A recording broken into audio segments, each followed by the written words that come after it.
Good evening, my dear students. Once again, you are most welcome in our Vinessers YouTube channels.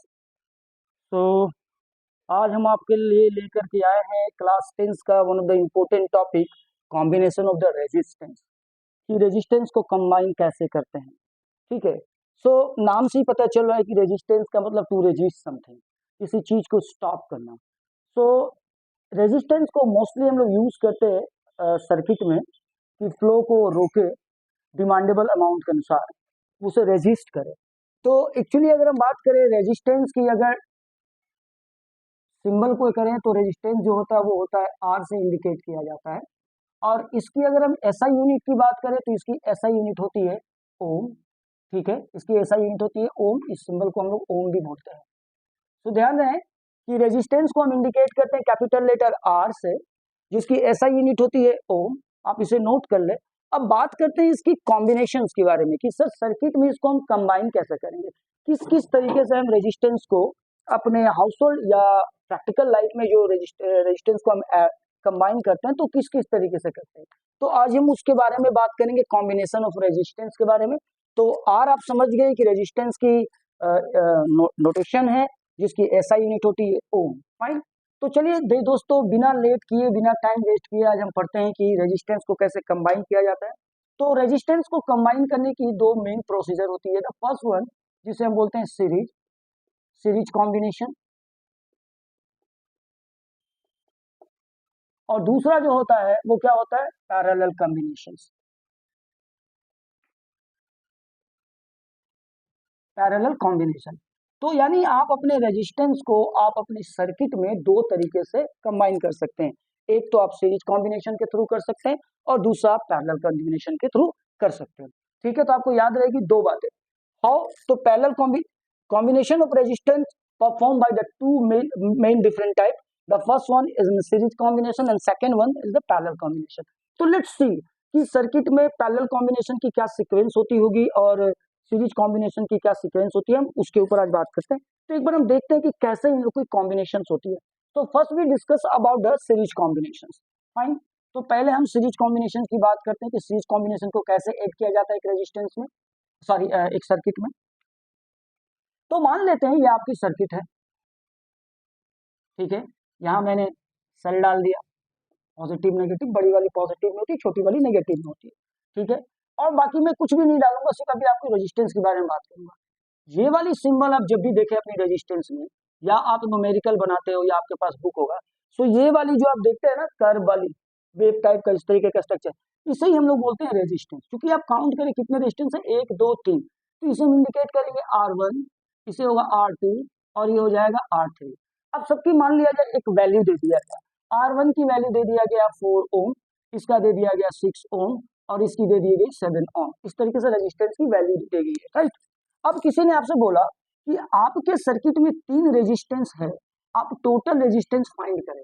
Total resistance हम ये बोल सकते हैं equivalent resistance of the circuit. Total I mean circuit की total resistance या equivalent resistance हमको निकाल के दिखाना है. तो हम क्या करेंगे, ये सीरीज कॉम्बिनेशन है. आप इसे पहले ध्यान दें, ये सीरीज कॉम्बिनेशन है. जब एक के बाद दूसरा, दूसरे के बाद तीसरा, तीसरे के बाद सो ऑन, इस तरीके से रेजिस्टेंस अगर आपके सर्किट में दिखे, लगे रहे इस तरीके से, इस पैटर्न में, तो आप इसे बोलेंगे सीरीज कॉम्बिनेशन. इसको निकालने का सबसे आसान फॉर्मूला क्या होता है, जितने भी रेजिस्टेंस है आप उसे ऐड कर दें अप टू एन तक. जितने भी रेजिस्टेंस होंगे, मैंने एन लिखा ताकि फ्लो जितना भी आगे जा सके. अब रेजिस्टेंस 1 की वैल्यू दी गई है 4, रेजिस्टेंस 2 की वैल्यू दी गई है 6, रेजिस्टेंस 3 की वैल्यू दी गई है 7 ओम. टोटल कितने हो गए, इतने ओम दिया गया. तो टोटल कितना हो गया, तो 6 और 4 10 और 7 17, यानी आपका टोटल रेजिस्टेंस क्या निकल गया, 17 ओम निकल गया. ठीक है, उम्मीद करती है आपको समझ में आई होगी. ठीक है, तो सीरीज कॉम्बिनेशन की जो पैटर्न होती है रेजिस्टेंसों की वो इस तरीके से होती है. हाँ, इसमें एक ट्विस्टिंग है. मान लिया जाए यहाँ एक और रेजिस्टेंस जोड़ दिया गया कॉर्नर पे और इसे R4 दे दिया गया, इसकी वैल्यू दे दिया गया मान लिया जाए 8 ओम. तो फिर क्या होगा, तो ध्यान रखें बच्चों, कॉर्नर के रेजिस्टेंसों के बीच में जो रिलेशनशिप होती है, कॉर्नर की रेजिस्टेंसों के बीच में जो रिलेशनशिप होता है वो ऑलवेज भी सीरीज. इसे भी हम सीरीज में ही काउंट करेंगे. रिमेंबर, हम इसे भी सीरीज में. तो फिर हमारा क्या होगा, 4 + 6 + 7 + 8 हमारा ये हो जाएगा. तो इस तरीके से हम क्या करेंगे, रेजिस्टेंसों को थोड़े तरीके से जोड़ लेंगे। तो 8 और 7 कितने हो गए 15, 15 और 6 कितने 15 और 6 21 और 21 और 4 25। तो टोटल रेजिस्टेंस हमारी क्या हो जाएगी 25 ओम्स की हो जाएगी। ये तो आपको समझ में आ गया। चलिए मान लेते हैं आपके एग्जाम में एक क्वेश्चन आया, हम समझते हैं कि R1 यानी रेजिस्टेंस 1 में इलेक्ट्रिक करंट जो है I का वैल्यू दे दिया गया 0.4 एम्पियर का, 4 एम्पियर का। ध्यान से देखें, बोला गया कि रेजिस्टेंस 1 में करंट की जो वैल्यू है, फ्लो ऑफ करंट की जो वैल्यू है वो 0.4 एम्पियर का है। तो अब बताइए रेजिस्टेंस 3 में उसकी वैल्यू क्या होगी, रेजिस्टेंस 3 में उसकी वैल्यू क्या होगी। तो एक बात आप याद रखें, इसके लिए आप न्यूमेरिकल बनाने की कोशिश ना करें, ये सिर्फ टाइम वेस्ट होगा। अगर कॉम्बिनेशन यानी रेजिस्टेंस को अगर सीरीज में ऐड किया गया, रेजिस्टेंस को अगर सीरीज में लगाया गया हो, तो जितना करंट पहले में होगा उतना ही करंट सभी में होगा। अर्थात कहने का मतलब ये हो गया कि रेजिस्टेंस 2 में भी 0.4 एम्पियर का ही करंट होगा, रेजिस्टेंस 3 में भी 0.4 एम्पियर का करंट होगा, और रेजिस्टेंस 4 में भी 0.4 का करंट होगा। दैट मीन्स करंट जो होता है, ये आप नोट कर ले, current is same in case of series combination।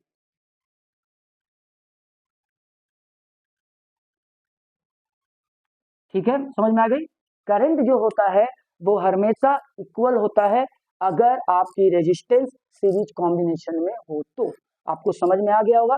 ये कंप्लीट रेजिस्टेंस, टोटल रेजिस्टेंस निकालने का एक फॉर्मूला है, RE is equal to R1 plus R2 plus R3।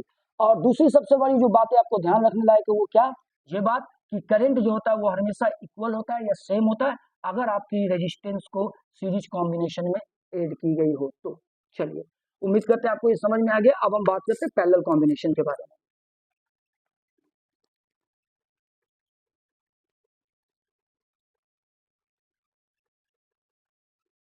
चलिए, पैरेलल कॉम्बिनेशन पैरेलल कॉम्बिनेशन का पैटर्न को भी एक बार देख लेते हैं। ये आपका पैरेलल कॉम्बिनेशन का पैटर्न दिखा देता हूं, ये देखें।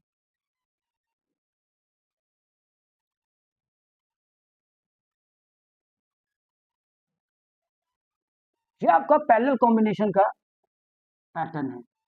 इस तरीके से पैरेलल कॉम्बिनेशन होगी, एक के नीचे उसके नीचे उसके नीचे, इस तरीके से। यानी कि जैसे आप सीढ़ियां देखते हैं ना, एक के नीचे दूसरा, दूसरे के नीचे, इस तरीके से, इसे हम लोग बोलते हैं पैरेलल कॉम्बिनेशन। ठीक है, तो ये पैरेलल कॉम्बिनेशन है। चलिए, R1 की वैल्यू हम दे देते हैं 2 ओम, और इसकी भी वैल्यू हम दे देते हैं 4 ओम का दे देते हैं। ऐसा यूनिट आपको पता है रेजिस्टेंस का ओम होता है। अब अगर आपसे पूछा जाए कि टोटल रेजिस्टेंस इसमें क्या है, तो इसका टोटल रेजिस्टेंस निकालने के लिए आपका फॉर्मूला होगा R1/R1 plus 1/R2 plus 1/R3 and dash dash dash 1/R up to n तक। आप जितना लंबा आपका रेजिस्टेंस, यहाँ तो फिलहाल 2 दिया गया तो हम इतने तक ही चलेंगे। ठीक है, तो यहाँ पर मेरा क्या है, टोटल रेजिस्टेंस निकालने की ये फॉर्मूला है। अगर पैरेलल में दिया हो तो पैरेलल में कितना है, 1 का वैल्यू कितना दिया गया 2 ओम, और दूसरे का ओम कितना वैल्यू दिया गया 4 ओम। आप इसे एलसीएम लेंगे, एलसीएम लेंगे तो कितना आ जाएगा 4 ही आएगा। ठीक है, 2 2 जा 4, 1, 3/4 आएगा। आप इसे डिवाइड करेंगे, कुछ वैल्यू आएगी, और जो भी वैल्यू आएगा वो उसका आंसर हो जाएगा। तो आपको समझ में आ गई कि ये आपका पैरेलल कॉम्बिनेशन का ये पैटर्न है, एक के नीचे दूसरा, दूसरे के नीचे तीसरा। हम ज्यादा डेरिवेशन नहीं कर रहे हैं, हम सिंपली आपको बता रहे हैं, बिकॉज आपको एग्जाम में वैसे भी ड्राइव करना नहीं होगा कि 1/R1 1/R2 1/R3 आया क्यों, ये तो आपको ड्राइव करना नहीं होगा। तो सिंपली आपको फॉर्मूला यूज करना, and you have to just find out the answer, what the answer is of your questions. Okay, so this is the formula to find out the total resistance when the resistance are combined in the parallel fashion। जो parallel में अगर combination हो तो इस तरीके से हम निकालेंगे। नाउ द क्वेश्चन कि अब इसमें क्या चीज देखना कि लेट्स सी कि अगर पोटेंशियल डिफरेंस V की वैल्यू यहाँ पर अगर मान लिया जाए 8 वोल्ट है, तो यहाँ V की वैल्यू क्या होगी आपसे अगर क्वेश्चन पूछा गया, जैसे उसमें पूछा गया था करंट में। ठीक है, सो आप एक बात ध्यान रखेंगे, इसमें भी एक टॉपिक, इसमें भी एक ट्रिक है, आप ध्यान रखें। पोटेंशियल डिफरेंस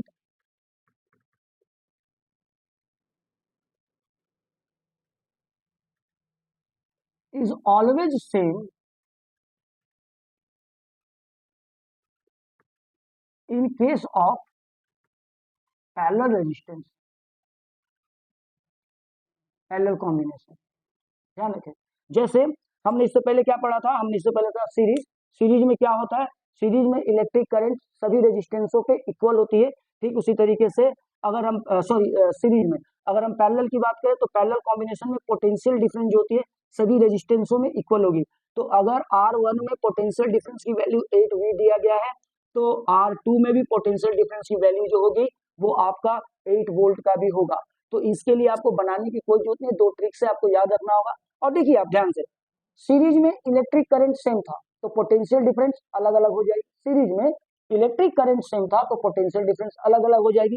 पैरेलल में आते हैं तो पैरेलल में क्या होता है कि पोटेंशियल डिफरेंस सेम है तो करंट इस बार अलग अलग हो जाएगी। इसमें कुछ अलग करंट होगा, इसमें कुछ अलग करंट होगा। क्यों? तो देखिए अगर मान लिया जाए यहाँ से इस कंडीशन में यहाँ से 4 एम्पियर का करंट आता है तो यहाँ भी 4 एम्पियर का करंट है, यहाँ भी 4 एम्पियर का करंट है, लेकिन इसके बाद सर्किट दो ट्रिप्स में डिवाइड होती है तो यहाँ करंट की कुछ अलग वैल्यू हो जाएगी। हो सकता है यहाँ 3 हो जाए, इसमें 1 हो जाए, या यहाँ पे 2 हो जाए और इसमें भी 2 हो जाए। तो करंट जो होगा वो वेरिएबल होगा। तो इस केस में पैरेलल कॉम्बिनेशन में करंट वेरिएबल हो जाएगा लेकिन पोटेंशियल डिफरेंस सेम होगा। और सीरीज कॉम्बिनेशन में क्या होगा, करंट सेम हो जाएगा और पोटेंशियल डिफरेंस जो होगा वो वेरिएबल हो जाएगा। तो उम्मीद करते हैं ये एक शॉर्ट ट्रिक था, ये छोटी सी एक मेरी एक कोशिश थी कि आपको पैरेलल और कॉम्बिनेशन रेजिस्टेंस को समझा पाया जाए। बहुत डीपली नहीं गया, डेरिवेशन मैंने नहीं बताया, सिंपली आपको फॉर्मूला बताया सो दैट कि अगर आपके एग्जाम में ऐसी किसी पैरेलल कॉम्बिनेशन या सीरीज कॉम्बिनेशन पे कोई न्यूमेरिकल आती है तो आप इस ट्रिक को यूज करके आप बना लेंगे। उम्मीद करते हैं आपको वीडियो समझ में आया होगा और ऐसी मोर इंटरेस्टिंग वीडियो को आपको बड़े आसानी से मिल जाए इसके लिए हमारे चैनल को सब्सक्राइब करें, बेल आइकन को भी दबाएं, शेयर करें, कमेंट करें और लाइक करें। Best of luck for your coming exams. Thank you so much. Have a nice day.